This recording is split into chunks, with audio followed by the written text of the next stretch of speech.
Well, today's scripture reads kind of like a fairy tale.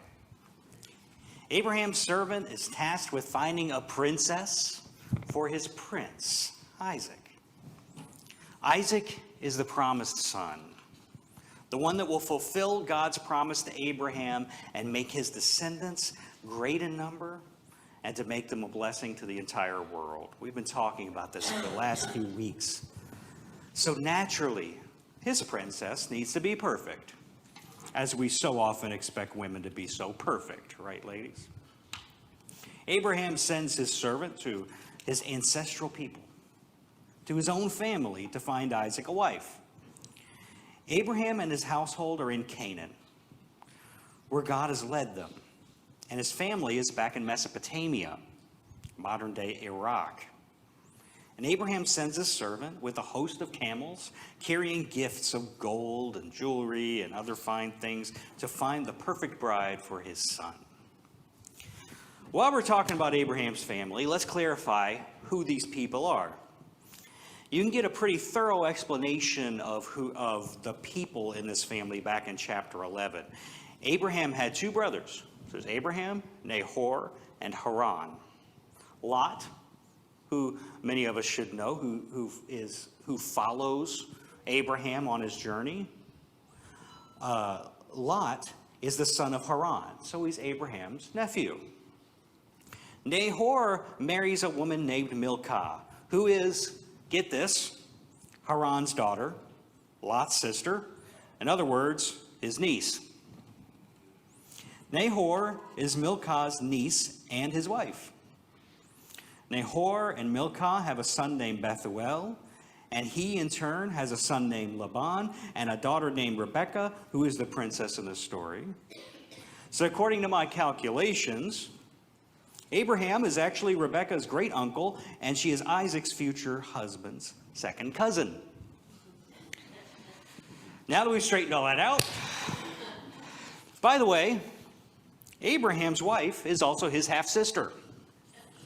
Sarah is Abraham's wife's sister, so they like to keep it in the family, so to speak. On one level, we shouldn't read too anachronistically into this. We shouldn't bring that into modern terms.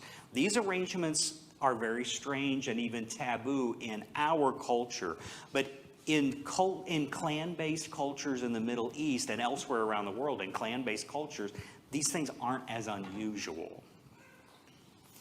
And so Abraham decides that these Canaanites in this land are not good enough for a son, which also is not an unusual conclusion in this culture. So there's something else going on here too, though. Something about the nature of Abraham's family. So back to the fairy tale. Abraham's servant, read slave, by the way. The word for servant and slave in both Hebrew and Greek is the same. And in this culture, there wasn't much of a difference between the two. This illustrates how different slavery was in ancient times compared to the particularly cruel form of slavery in the Americas that was enacted upon people from Africa. And you can imagine, and that's not saying it's right. It's just saying that it looked quite different. Can you imagine giving a slave 10 of your finest vehicles, in this case camels, and tons of gold, and sending them hundreds of miles away and saying, now you come back now? I wouldn't if I were the slave. It was a quite different culture. It was a quite different relationship back then. I'm not saying it's okay. It was still slavery. But it's interesting that the slave actually returns to his master. This was likely the slave Eliezer, who is mentioned back in chapter 15 as being the guy who would have inherited all of Abraham's possessions if Isaac hadn't have been born. So again, we have to resist being too anachronistic when we look at this whole thing, because slavery at that time was just different and it was a part of their life. So anywho, back to the fairy tale for real now. There's a lot of tangents on this one. The servant arrives in the town of Abraham's family. And he sets his camels down near the well, and he makes this kind of outlandish request of God. He says, "May the woman who comes to the well tonight, who offers me water, and then offers to water my camels, be the woman that I'm looking for, the new bride for Isaac. Feels kind of like Cinderella, when the prince has to find the woman whose tiny little feet will fit into those glass slippers. That's the princess. Tiny feet, by the way, in case you didn't know, are often associated with beauty or poise in certain cultures throughout the past. And there are cultures in which women have gone through painful binding of their feet in order to basically mold them and disfigure them into being a certain shape, or to just be small. That's probably why in the Cinderella tale she has unusually small feet. And nobody else in the town can fit into the glass slipper because Cinderella is the fairest of them all. The things we do for beauty, right, people? But just as how the prince in Cinderella was looking for a quality that represented beauty, Abraham's servant is looking for a particular quality too. One that represents a universal quality that Abraham's family seems to have. His request to God is that the proper woman will offer to water his camels. Now, if you're like me, you probably don't know a lot about camels. I could pick one up in a lineup. That's about it. I know they look different than a donkey or a horse, and they have a hump or maybe two humps. I was listening to a podcast by an author and biblical teacher named Marty Solomon, and he actually shed some light on this for me. The text says that the servant brings 10 camels. Now, when we picture going to get water from a well, we picture a Western style well. We picture it's a hole in the ground, it's got some bricks around it, and you got a bucket, and you put it down there, and you bring up the bucket. That's not exactly what a well or a cistern may have looked like in the Middle East at the time, though. It may have looked quite different, and actually if you look at this picture that Matt's going to put up for us, you'll see how different it might have actually looked. And you can see it's kind of this hole in the ground. It looks more like a tomb or something than what we picture as a well. But these wells in the Middle East at that time might have looked something like this. And I believe you can visit wells like this. If anybody's ever been over to the Holy Land, you can visit these kind of wells. That's a lot of stairs. That's a lot of stuff. Now, oh yeah. This is how many of the wells in the Middle East look.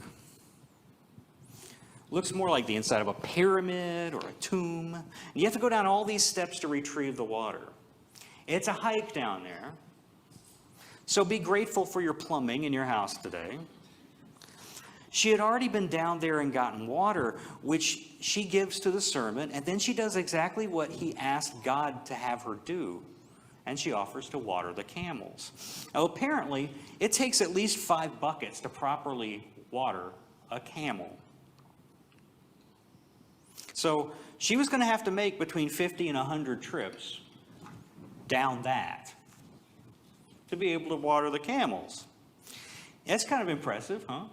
I get winded just climbing the 3 stairs leading up into my front doorstep, let alone going down in that dungeon to get a jug of water.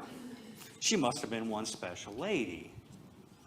Just as the prince in the Cinderella story was looking for a particular quality in the woman that could fit into that tiny little shoe, the servant's looking for a special quality too. What was it?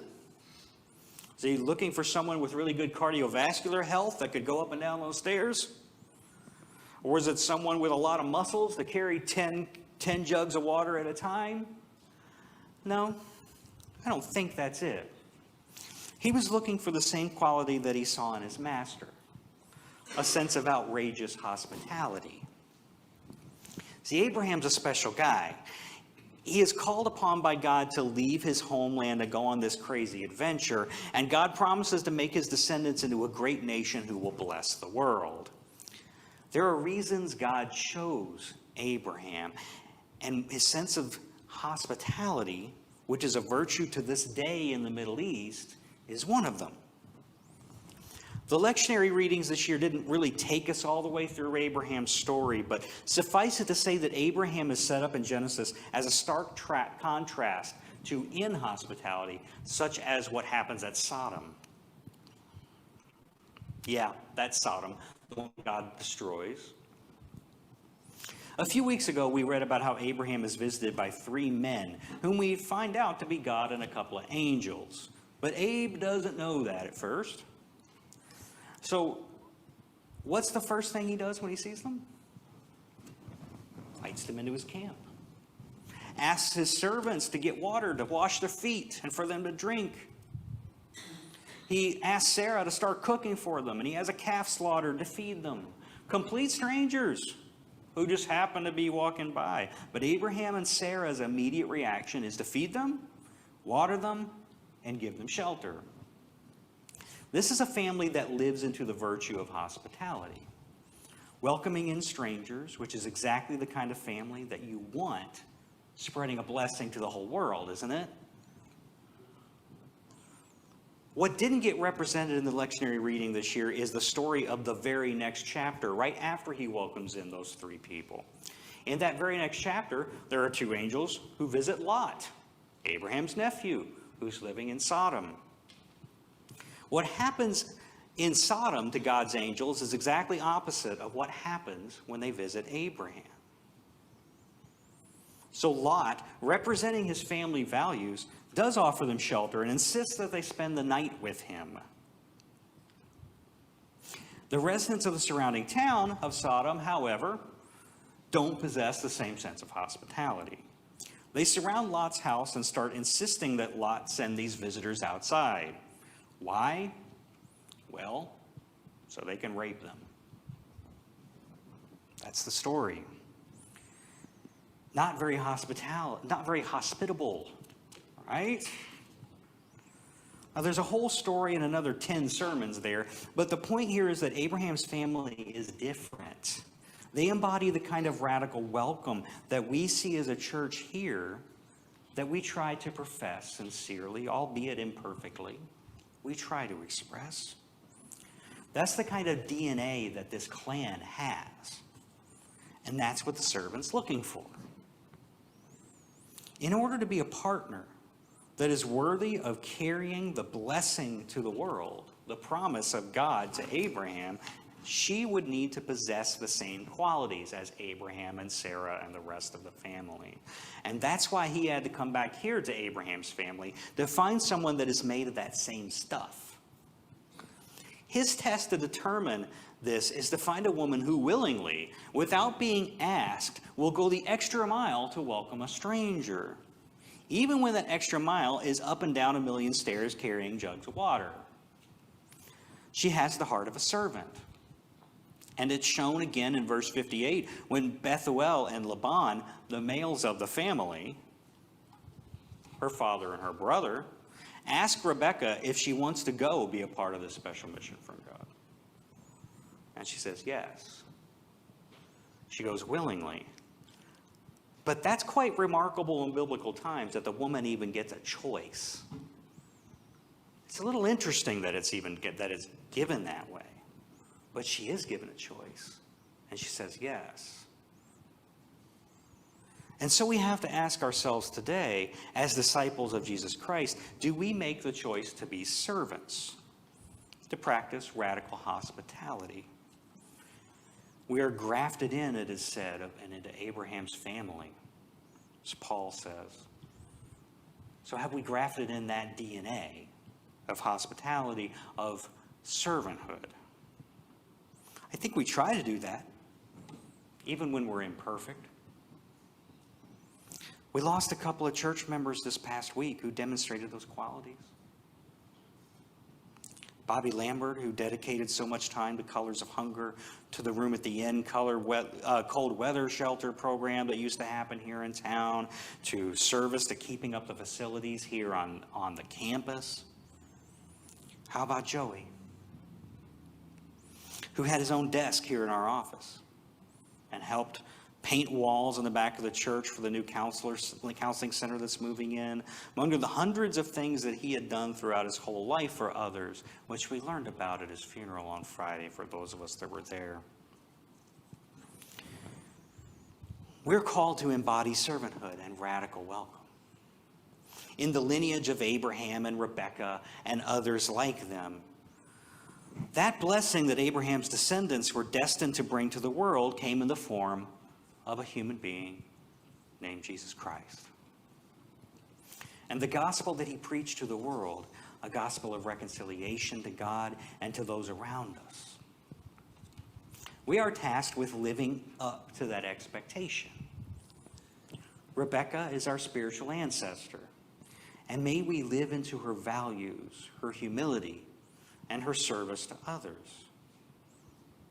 As we live and to remember those servants that have passed before us, like Joey, like Bobby, we are truly blessed to inherit that legacy. So let's live into it. Amen.